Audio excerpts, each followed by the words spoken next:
नमस्कार प्रिय दर्शकों, आप देख रहे हैं ज्योतिष मंत्र।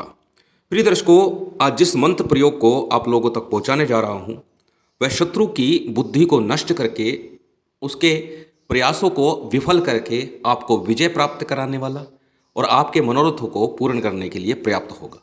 माँ भगवती का ये मंत्र बहुत ही तीक्ष्ण माना जाता है। यह तांत्रिक मंत्र है और तंत्र के बारे में अक्सर मैं जिक्र करते हुए बताता हूँ। तांत्रिक विद्या, तांत्रिक मंत्र एक एलोपैथिक दवाई के समान है, अंग्रेजी दवा के समान, जो शीघ्र ही प्रभावी हो जाती है।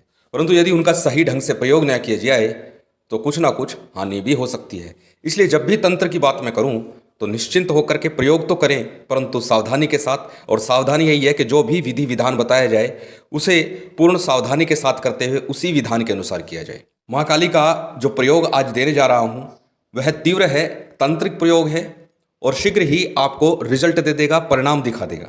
माँ भगवती कालिका इस कलिकाल में काल का भी शमन करने वाली और अपने भक्तों को विजय और सुख प्रदान करने वाली है।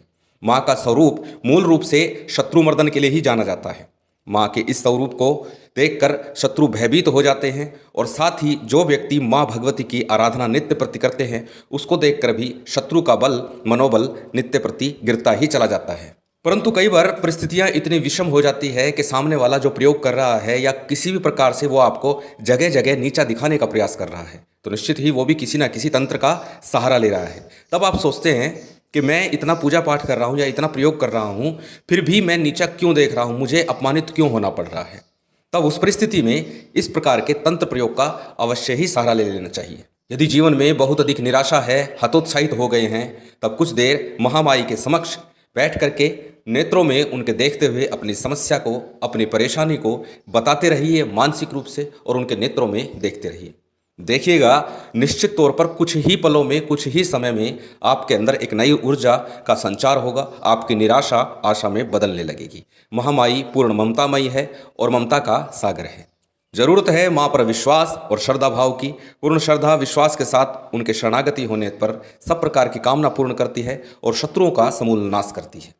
और आज जिस तंत्र प्रयोग की बात मैं कर रहा हूं वह शत्रु के स्तंभित करने का है, मुख स्तंभित करने का है। स्तंभन का अर्थ क्या होता है? स्तंभन का अर्थ होता है जब आप कोई बात कहें या आप कोई कार्य करें तो सामने वाला निस्तेज बुद्धिहीन हो जाए, अर्थात आपके खिलाफ कोई षड्यंत्र रचने लगे तो उसकी बुद्धि काम ना करे। बुद्धि को भ्रमित कर देना, बुद्धि को बांध देना ही स्तंभन कहलाता है। स्तंभन का मतलब होता है स्थिर कर देना। कई बार आपने देखा होगा, आप लोगों के साथ भी ऐसी प्रक्रिया हो सकती है या हो गई होगी कि आप सोचते हैं आज उस व्यक्ति को मैं ऐसे जवाब दूंगा या उस व्यक्ति को ऐसे कहूंगा, लेकिन जब उसके सामने जाते हैं तो वो सारे जवाब, वो सारे सवाल आप भूल जाते हैं।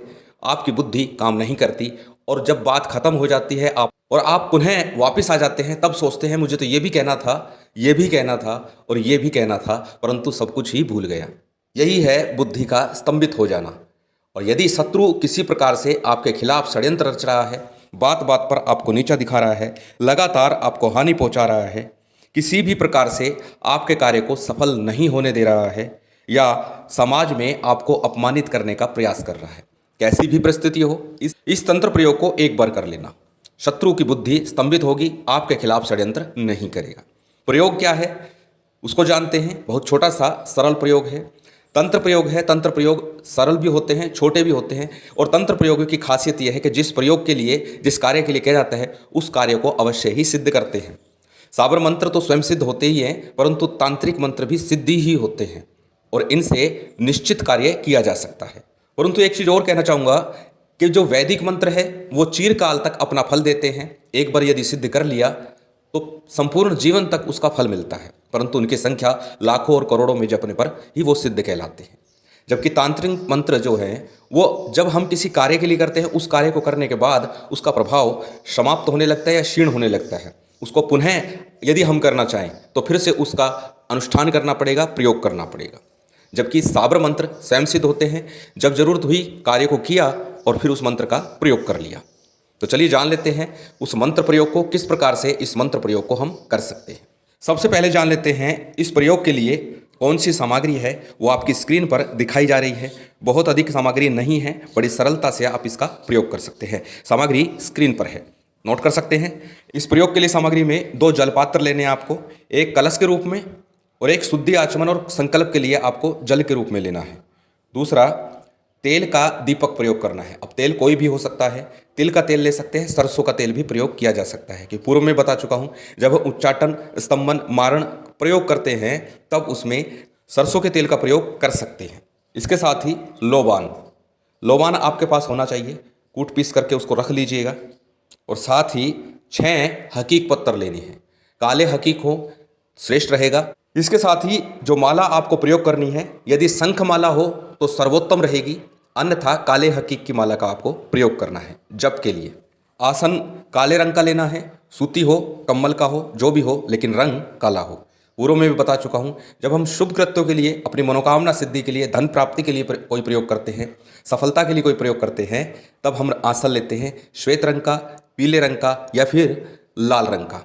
परंतु जब हम शत्रु के निमित्त कोई कार्य करें तो उसमें श्रेष्ठ आसन होता है काले रंग का। लाल रंग का प्रयोग कर सकते हैं परंतु श्रेष्ठ होगा काले रंग का, और इस प्रयोग के लिए आपको काले रंग का ही आसन लेना है। पुष्प, धूप, दीप, नैवेद्य सब सामान्य है, जो आपके पास उपलब्ध हो वो आप ले लीजिएगा। कोई विशेष भोग नैवेद्य की आवश्यकता नहीं है, जो भी आपके पास उपलब्ध हो वो भोग नैवेद्य चल जाएगा। क्योंकि यहाँ जो प्रयोग तांत्रिक प्रयोग किया जा रहा है उसमें मुख्य सामग्री एक तो आपकी माला है और दूसरे हकीक पत्थर, ये ही मुख्य सामग्री है। तीसरा लोबान का धुआं चलना चाहिए, इसके लिए लोबान है। चलिए अब जान लेते हैं इस तंत्र प्रयोग को किस प्रकार से करना है। ये प्रयोग 7 दिन का रहेगा। 7 दिन के अंदर 21 माला प्रतिदिन करते हुए आपको 7 दिन तक जप करना है। इस मंत्र का दक्षिण की तरफ मुख करके 7 दिनों तक 21 माला प्रतिदिन करनी है, तब ये मंत्र आपका जागृत होकर के आपके कार्य की सिद्धि कर देगा। मंत्र क्या है, पहले मंत्र को जान लेते हैं। मंत्र आपकी स्क्रीन पर है। ओम नमो भगवती शत्रुणाम बुद्धि स्तंभन कुरु कुरु स्वाहा। ओम नमो भगवती शत्रुणाम बुद्धि स्तंभन कुरु कुरु स्वाहा। ये मंत्र है, छोटा सा मंत्र है, बहुत अधिक समय याद करने में भी नहीं लगना और ना ही 21 माला में बहुत अधिक समय लगेगा। अब करना क्या है, किसी भी दिन से आप इस प्रयोग को कर सकते हैं। श्रेष्ठ रहेगा रविवार, मंगलवार या शनिवार। रविवार से, मंगलवार से और शनिवार से उत्तरोत्तर श्रेष्ठ दिन है। किसी भी सिद्ध मुहूर्त में, किसी भी श्रेष्ठ मुहूर्त में आप इस प्रयोग को आरंभ कर सकते हैं।